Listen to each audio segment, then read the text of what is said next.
प्रतापगढ़ में रहने वाली सुषमा के 5 बेटे थे। सुषमा ने अपने 5 को खूब पढ़ाया लिखाया था। एक सुबह जब सुषमा कहती है, यही सही समय है, मेरे 5 पांडव एक साथ मेज पर जुटे हुए हैं, इससे सुनहरा मौका फिर नहीं मिलने वाला। ऐसा सोचते हुए सुषमा अपने 5 बेटों के सामने शादी का प्रस्ताव छेड़ती है। मेरे 5 पांडव, मुझे तुमसे बहुत ही जरूरी बात करनी है। माँ अभी नहीं, दफ्तर के लिए देरी हो रही है। अरे ये भाग दौड़ भरी जिंदगी तो सारी उम्र भी पीछा नहीं छोड़ेगी, मगर मुझ बुढ़िया की उम्र की सीमा है। 25 का पड़ाव पार कर चुके हो तुम 5, यही सही उम्र है शादी करने की। नकुल और सुजीत और राजीव के लिए शहर से रिश्ता आया था। मुझे तीनों लड़कियां जच गईं, इसलिए मैंने लगे हाथ हाँ कर दी। बस तुम दोनों को कल मेरे साथ चलना है। पंडित जी ने बड़ी ही गूढ़ी लड़कियों का ये रिश्ता बताया है। अगर बात बन गई तो मेरे 5 बेटों के सर पर एक साथ सेहरा सजेगा। अगले दिन सुषमा अपने दोनों बेटों के साथ दीना के घर पहुंचने की तैयारी करती है। दूसरी तरफ दीना भी अपनी बेटी आशा और जानवी से कहता है, आशा, जानवी, ये लो बेटी, जल्दी से ये साड़ी पहन लो। आशा बेटी, तू ये नारंगी रंग की साड़ी पहनना, तुझ पर बहुत फबता है। और जानवी बेटी, तू ये कत्थई रंग की पहनना, तेरे दूधिया शरीर पर ये खूब खिलेगा। और सुन बेटी, मेहमानों के लिए पूरी पकवान का जुगाड़ किए देना। जी बाबूजी, आप बेफिक्र रहिए। थोड़ी ही देर में सुषमा अपने तीनों बेटों के साथ गरीब दीना के घर पहुंचती है। बिराजिए बहन जी, इस गरीब की कुटिया में आपका स्वागत है। आशा, जानवी, जल्दी से चाय पानी का बंदोबस्त करो बिटिया। रसोई घर से आ रही पकवानों की खुशबू सौंज दौर से सुषमा के पास आ पहुंचती है। तभी दोनों बहनें भी चाय, नाश्ता और पकवान लिए आती हैं। अरे बेटी, पहुना के आगे पकवान परोसो। जी बाबूजी। कुछ देर बाद, अरे बहन जी, कचौड़ी तो आपने चखी ही नहीं। बस बस भाई साहब, आपकी दोनों बेटियों के हाथ में साक्षात माँ अन्नपूर्णा का बसेरा है। खाना बहुत ही बढ़िया था।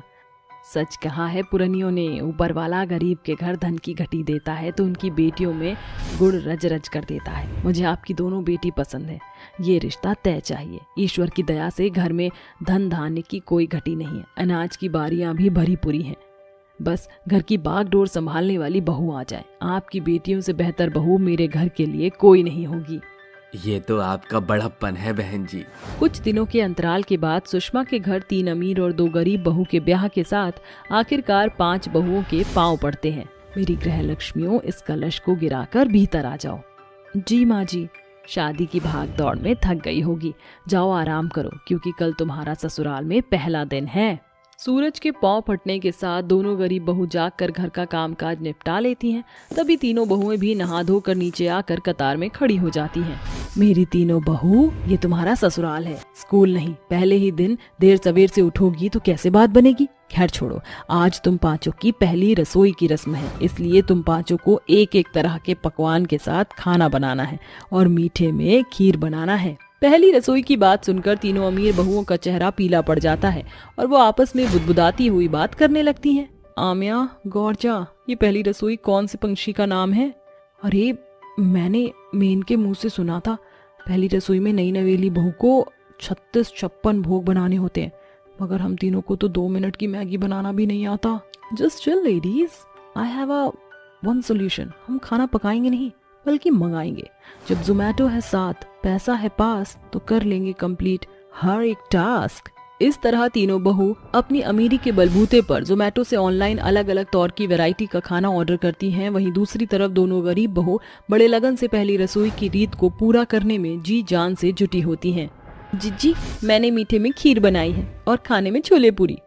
आशा, मैंने मीठे में हलवा बनाया और माँ जी के मनपसंद कोफ्ता और कढ़ी भी बनाया है, बस चावल में तड़का लगाना बाकी है। फिर एक साथ सभी को मेज पर खाना परोसेंगे। कुछ ही मिनटों में तीनों बहू का ऑर्डर किया हुआ खाना आता है। तीनों बड़ी ही सफाई से खाना ले आती हैं। तभी दोनों बहू पहली रसोई में बनाया हुआ खाना टेबल पर परोसती हैं। अरे बहू, खाने की खुशबू तो बड़ी ही लाजवाब आ रही है, जरा जल्दी से परोस दे, सब्र की पाती साथ छोड़ रही है। ये लीजिए माँ जी, सब कुछ आपकी पसंद का बनाया है, शुरू कीजिए। सुषमा ने खाने का पहला कौर उठाया ही था कि उसकी तीनों बहू से रोकती हुई कहती है, रुक जाइए सासू माँ, सबसे पहले आप अपनी 3 बहू के हाथों का खाना चख कर देखिए। मगर तुम तीनों किस लापता गंज में गायब थी? रसोई घर में तुमने लात भी नहीं धरी, तो ये खाना कैसे बना? माँ जी, माना कि हमने रसोई घर का रुख नहीं किया, मगर रस्म तो हमने पूरी कर ही दी। माँ जी, ये घर का घास फूस तो साल के 365 दिन खाना है, इसलिए आज हमारा मंगाया महंगा खाना खाइए। इस तरह सुषमा की तीनों अमीर बहुएं बारी बारी से अमीरी का घमंड झाड़ते हुए उनके बीच खाना परोसती हैं।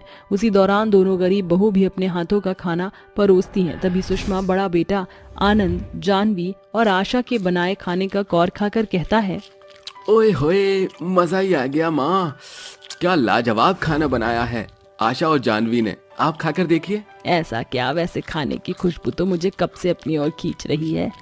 सुषमा अपने पांचों बेटों के साथ गरीब बहुओं का बनाया खाना खाते हुए उनकी सराहना करती है, जिसे देखकर अमीर बहुएं कुड़ते हुए कुड़कुड़ाने लगती हैं।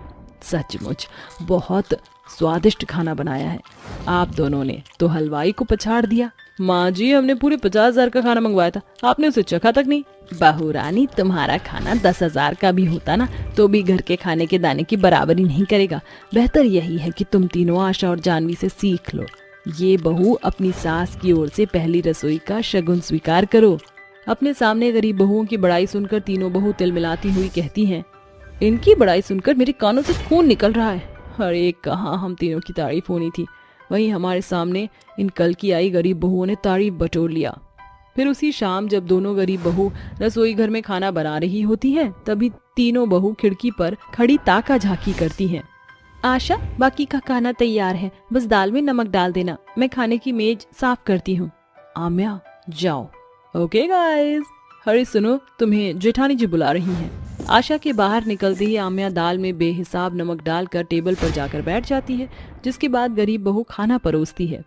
अब मजा आएगा, ये दाल बवाल का काम करेगा। जैसे ही माँ जी बेहिसाब नमक से भरी दाल खाएंगी, उनकी जुबान से जहर निकलेगा। कुछ देर बाद, अरे वाह बहू, दाल तो बड़ा ही दमदार बनाया है, मन खुश कर दिया। शुक्रिया माँ जी। ये देखकर तीनों बहू एक दूसरे का मुंह ताकने लगती हैं और रसोई में आती हैं। आप तीनों यही सोच रही हैं ना कि आपकी चाल फीकी क्यों पड़ी? मैंने आपको दाल में नमक डालते देखा था। हम ये जानना चाहती हैं कि कौन सी निंजा टेक्निक से तुमने दाल को बेमिसाल में बना दिया। तड़के से।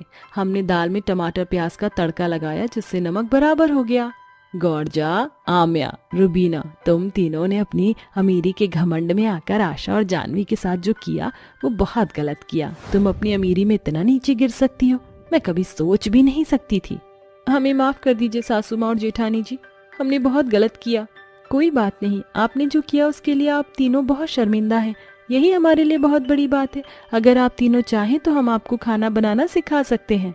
हम तीनों अपने किए पर शर्मिंदा हैं, हमें माफ कर दो। इस तरह अमीर गरीब बहू के बीच सम्मति का गढ़ स्थापित हो जाता है और दोनों गरीब बहू के बदौलत तीनों बहू खाना बनाना सीख लेती हैं, जिसे देखकर अंत में सुषमा कहती है, आखिरकार सुषमा की बेढंगी बहुओं में संजीव कपूर की आत्मा सवार हो ही गई।